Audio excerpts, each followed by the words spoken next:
Papo com Pedro no ar, mais uma semana aqui falando sobre a rodada do Campeonato Brasileiro, é sempre um prazer. Antes de tudo, se inscreve no canal, ativa o sino e deixa o seu like. Antes de mais nada, começamos. Vamos começar com um jogo que derrubou o treinador. O Fortaleza meteu 5 no Juventude e simplesmente Fábio Matias foi demitido. O treinador que foi o interino do Botafogo na pré-Libertadores do ano passado, o Botafogo que acabou sendo campeão. É um cara que fez um bom trabalho salvando o clube do rebaixamento. Não teve um mau começo de Campeonato Brasileiro com o Juventude também, né? Salvou o Juventude do rebaixamento, não teve problema esse ano. Só que agora 5-0. Tomou outra goleada pro Flamengo, fica um pouco difícil a continuidade do trabalho, apesar de eu achar um treinador bem promissor, é um cara que trabalhou muito com base e tal, mas acabou demitido e não é mais o treinador do Juventude. Por sinal, o Fortaleza que começa a dar uma volta por cima, nada melhor do que uma goleada, que eu nunca duvide de Vojvoda, O problema do Fortaleza claramente é elenco, claramente são as contratações, claramente é quem chegou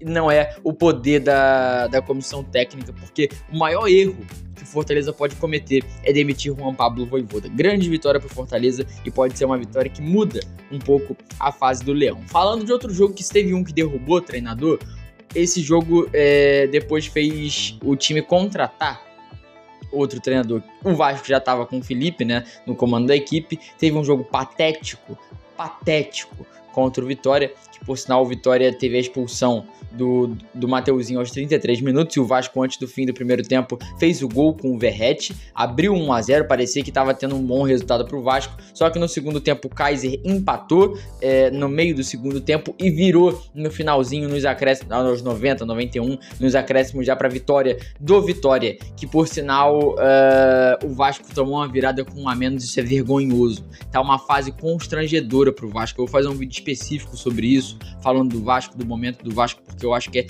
é feio, cara. Tá feio perder de goleada pro Porto Cabello, 8 jogos sem ganhar, tomar virada com 1 a mais, tá uma situação bem insustentável e agora eles vão viver a experiência Fernando Diniz, que pode ser muito proveitosa ou pode afundar o Vasco da Gama ainda mais na zona de rebaixamento. Agora falando de Mirassol e Corinthians, um jogo que teve algo muito marcado pela cavadinha do Memphis, que acabou sendo que ele não teve um bom momento, acabou sendo infeliz nessa cavadinha, porque o Walter fez a defesa. Vitória boa do Mirassol, que nesse momento faz um grande campeonato brasileiro, acima de todas as expectativas que eu tinha, que você tinha, que todos tivemos, que todos tínhamos, né? Tivemos também, não muda nada. E o Mirassol ganhou com gols do Gabriel e do Edson Carioca de virada, porque no primeiro tempo o Kaká fez o primeiro gol no finalzinho do primeiro tempo, já nos acréscimos. E no fim do jogo ainda teve um gol anulado pela parte do Mirassol, gol do Bianchi, que acabou sendo anulado. Ou seja, o Mirassol ganhando muito bem em cima do Corinthians. O Dorival Júnior não conseguiu ajudar o Corinthians nessa partida e não é um bom começo de campeonato para o Corinthians, que está na 10ª colocação. Falando de Grêmio e Bragantino, um jogo que o Grêmio teve uma melhora, jogou bem e no finalzinho conseguiu marcar seu gol. Não é que o Grêmio jogou bem, mas o Grêmio jogou melhor do que antes e no finalzinho conseguiu marcar seu gol. E mais no finalzinho ainda, o Bragantino foi melhor que o Grêmio, tá? Mas o Grêmio jogou melhor do que antes. E no finalzinho o Pita fez o gol de empate, um gol que salvou a derrota para o Bragantino, que manteve o Bragantino numa boa posição no campeonato, que é a 3ª colocação. Se tivesse ganhado, iria para a liderança empatado com o Palmeiras, mas está na 3ª colocação empatado com o Flamengo. Um grande campeonato do Bragantino, muito bem pela parte do Fernando Seabra. Ele consegue um resultado até que positivo em cima do Grêmio, porque poderia ter sido pior, poderia ter sido uma derrota. Falando de Flamengo, o Flamengo recebeu o Bahia e o Rogério Ceni tem 16 jogos contra o Flamengo como treinador e 16 derrotas. É impressionante o retrospecto negativo do Bahia contra o Flamengo. Claro que o Bahia não teve força máxima pela importância do jogo na quarta-feira, mas ainda assim foi uma partida que o Bahia competiu, que o Bahia tentou, mas o Flamengo foi superior. E apesar de um resultado bem difícil, de um resultado bem sofrido, 1-0, o Flamengo conseguiu a vitória e também teve uma expulsão pela parte do Flamengo. Eu até que abri porque eu queria ver isso, exatamente. Eu queria ver o momento do gol da Arrascaeta, que foi bem no começo. Eu ia falar que foi nos 15 minutos, não, foi aos 8 minutos o gol da Arrascaeta. Então faz uma grande temporada. O Flamengo foi superior ao Bahia e fez o gol da vitória. Por sinal, na parte do Flamengo, ele fez o cartão amarelo, o cartão foi mudado pelo VAR e acabou sendo expulso no fim do segundo tempo, na verdade, mas isso não mudou muito o resultado, porque o Flamengo segurou a onda, apesar da pressãozinha que o Bahia tentou meter no final. O Flamengo conseguiu segurar o resultado e faz os 3 pontos necessários e importantes para continuar lá em cima na tabela, brigando pelo título. E agora o foco é na Libertadores, porque não tá bem, tem que ganhar o próximo jogo, senão esse caldo pode azedar, e azedar bastante. Falando de Sport e Cruzeiro, o Cruzeiro, na verdade, o Sport teve um recorde. Aos primeiros 20 minutos do Antônio Oliveira no comando da equipe, já estavam chamando ele de burro. Sim, de burro nos primeiros 20 minutos do comando dele, porque aos 8 o Igor Cariús fez um gol contra e aos 18 o Caio Jorge fez um gol que tá voando, o Caio Jorge jogando muita bola pelo Cruzeiro, e depois o Matheus Pereira faz mais 2, um no fim do primeiro e outro no começo do segundo. Por sinal, o Cruzeiro que tá começando a viver uma fase boa, tá vindo de um momento muito bom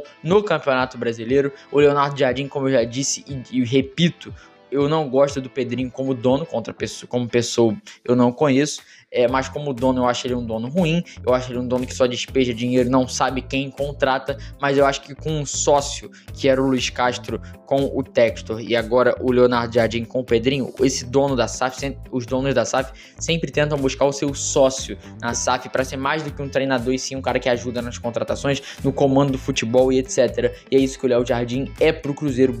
Grande trabalho, ótimo trabalho do Léo Jardim, que esteve um acerto do Pedrinho no comando do Cruzeiro Esporte Clube, é a contratação do Leonardo Jardim.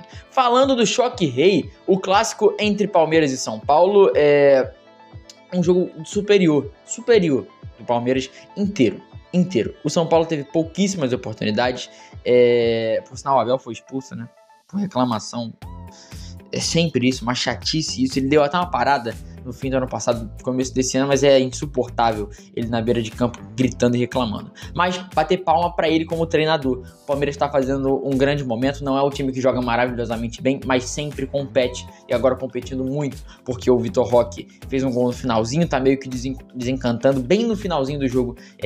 Parecia que tudo ia levar um empate, mas o Vitor Roque conseguiu o gol da vitória do Palmeiras, 1-0, uma partida que, se fosse por merecimento, teria sido realmente vitória do Palmeiras, porque eles ganharam por 1-0, porque eles jogaram muito melhor do que o São Paulo e mereceram a vitória. Falando do melhor jogo da rodada no sentido de competição, Atlético Mineiro e Fluminense. O Galo finalmente encontra as vitórias. Começou o campeonato muito ruim, muito mal na Sul-Americana também. Não só mal, porque quando ganhou, por exemplo, do Botafogo, o futebol apresentado não foi o melhor. Então, o Atlético Mineiro tem um bom treinador, tem um bom elenco e tem que começar a apresentar mais futebol. E tomara que seja num jogo desses que ganha na dificuldade, na competição. Tomara que seja num tipo de jogo desse que a fase boa começa a vir. Por sinal, o jogo tava 0-0 até os 50 e poucos minutos, que o Canóbio foi lá e marcou. Depois, o Rubens empatou, o Júnior Santos, aquele, virou, o Serna empatou no finalzinho já para os acréscimos,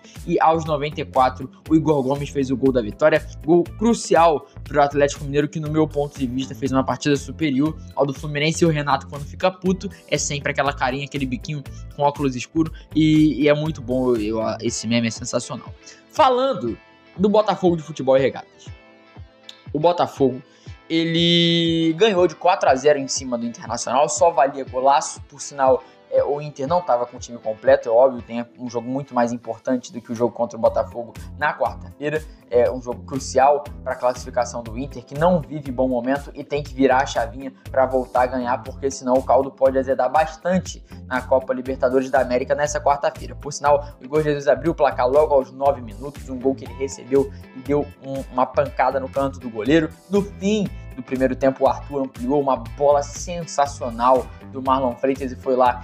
O Arthur fez um gol bonito, a bola parecia até que tinha desviado, mas subiu e caiu. No segundo tempo já o Cuiabano faz um gol espetacular, que começa com um passe espetacular. A segunda assistência linda do Marlon Freitas, que ele deu um passe muito distante, o cuiabano foi muito feliz na finalização que ele teve, e no finalzinho, outra finalização muito boa, já hoje no meio, pro fim do jogo, o Alex Telles acertou uma pancada no canto do goleiro, que por sinal, a parte esquerda do Botafogo, o cuiabano improvisado ou jogando de ponta, é uma decisão ótima do Renato Paiva, e são dois jogadores, o Telles e o cuiabano, que não gostam do Internacional, porque os dois revelaram, o Telles não foi revelado no Grêmio, mas jogou no Grêmio, tem uma identificação com o Grêmio, e o cuiabano sim, foi revelado no Grêmio, também não gosta, obviamente não gosta do Internacional. Posso estar esquecendo até mais alguém do lado do Botafogo, mas é isso, uma grande vitória, um grande resultado